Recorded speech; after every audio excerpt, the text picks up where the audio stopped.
Good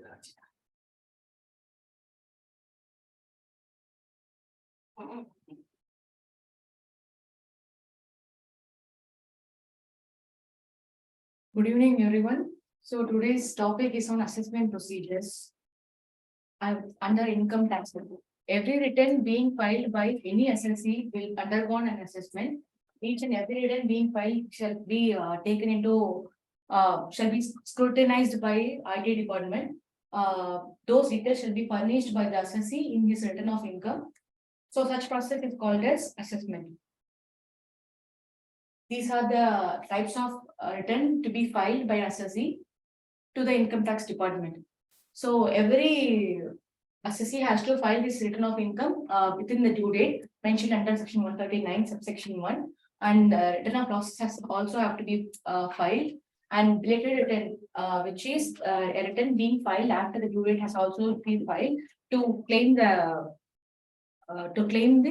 carry forward losses for subsequent years, and any institutions or trust claiming the benefit under section 10 has also filed the return to claim those benefits, and a revised return can also be filed if any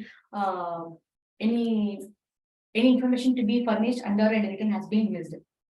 So if none of the returns has been filed by any SRC, 142 notice shall be issued by the department to asking the SRC to file the return of income as per section 139. So for calculating the limit to file the return of income, level of income arrived after the exemptions being claimed under section 54 and the deductions applicable under chapter 6A shall be considered. But for basic income settlement calculation, the level of income before claiming such exemptions and admissible deductions under chapter 6A shall be considered. So those are the due dates for filing the return of income for respective assessees.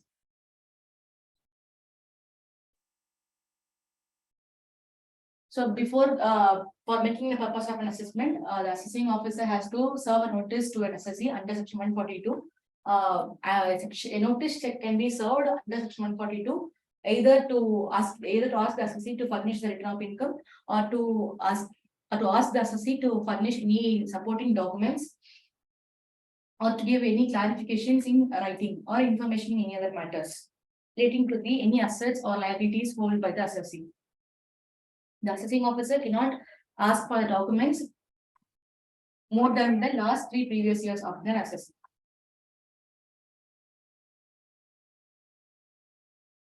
Once an return has been filed by the assessee, a basic level of assessment has been made under section 143.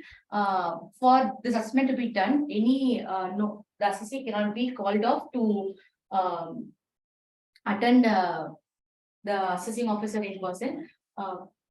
These are adjustments that can be made. Any arithmetical error in the ITR, in any incorrect claim which has been apparently given in the ITR, any disallowances of loss claimed, and disallowance of expenditure exceeding the amount indicated in the audit report, and any disallowance of deduction claimed under section 10 has been adjusted, and an intimation has been given to the assessee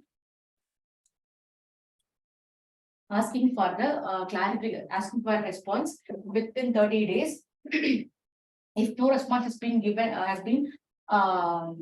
received from the assessee within the time limit, the assessing officer shall proceed with the adjustment and calculate the tax payable or refund issued thereon. Time limit for issuing the notice under 143 is 9 months from the end of financial year in which the return of income is filed.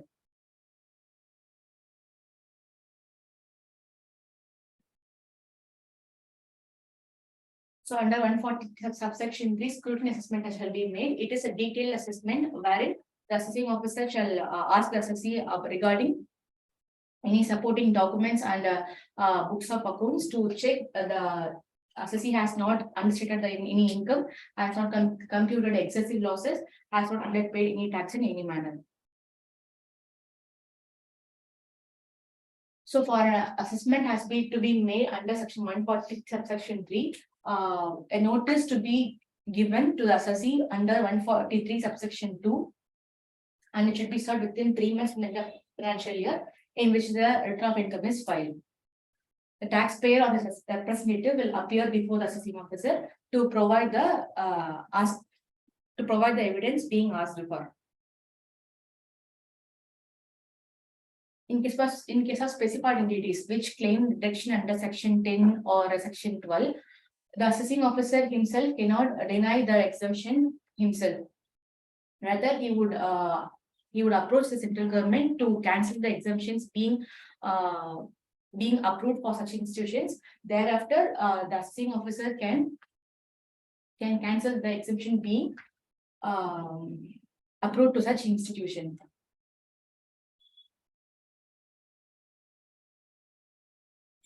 So before 2021, the time limit to complete assessment is 21 months, before 17-18, and for 18-19, 18 months, and for 19-20, 2021, within 12 months from the end of assessment year, the assessment has to be completed. After 21-22, within 9 months, the assessment has to be completed for any assessment.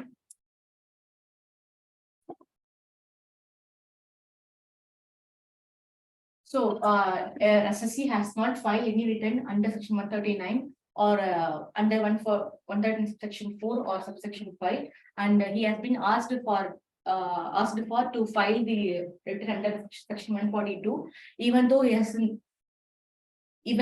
not filed the return of income after such notice has been served. The assessing officer shall make a best judgment assessment. Means the assessing officer will determine the sum payable on the basis of information he has with himself.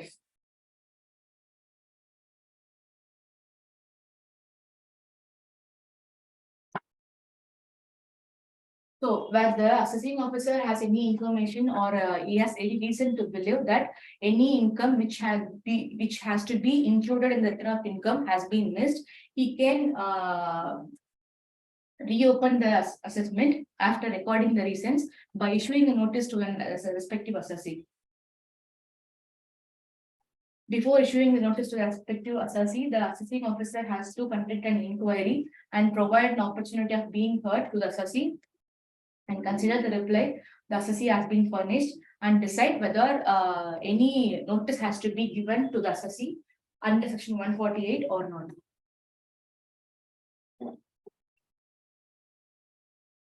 So the term information includes any information which has been flagged under the risk management strategy formulated by the CBDD, any audit objection made by CAG, and any information received under an agreement between any associated enterprises agreement, and any information available with the assessing officer under section 135A. 135A is nothing but any supporting documents being asked for with the assessee for the purpose of search and survey. Any information which require any orders that has been given by any court, tribunal or court.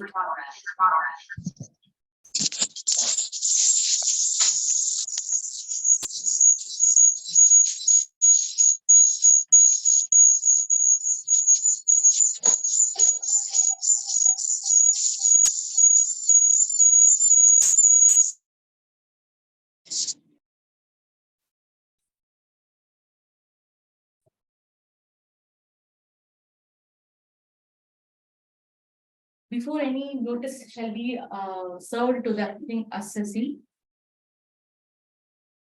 approval from the specified authority has to be received if the assessment year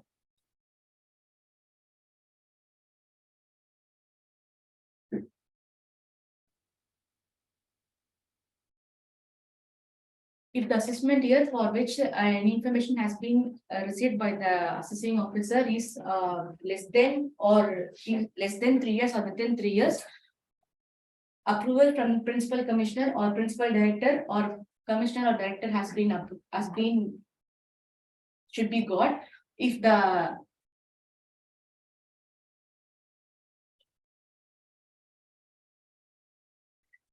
information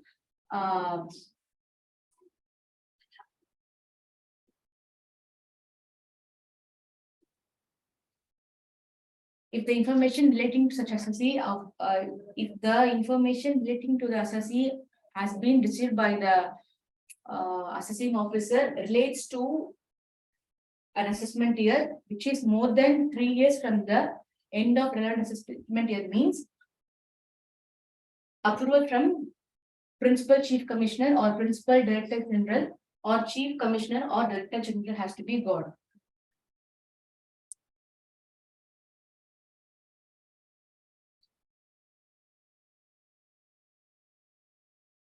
The assessee has to, assessing officer has to serve the assessee a notice requiring him to furnish within such period why notice under 148 has not to be issued to him.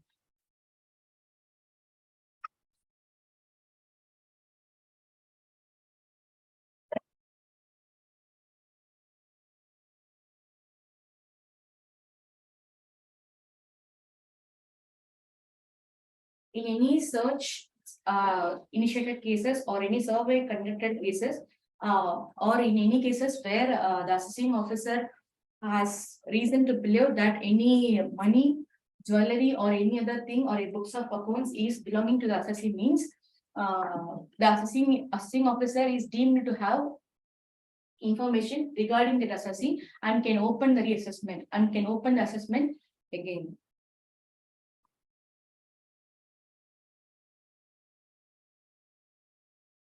So within 3 years from the end of relevant assessment year, a notice under 148 has to be served to the relevant assessee. In case where the information being involved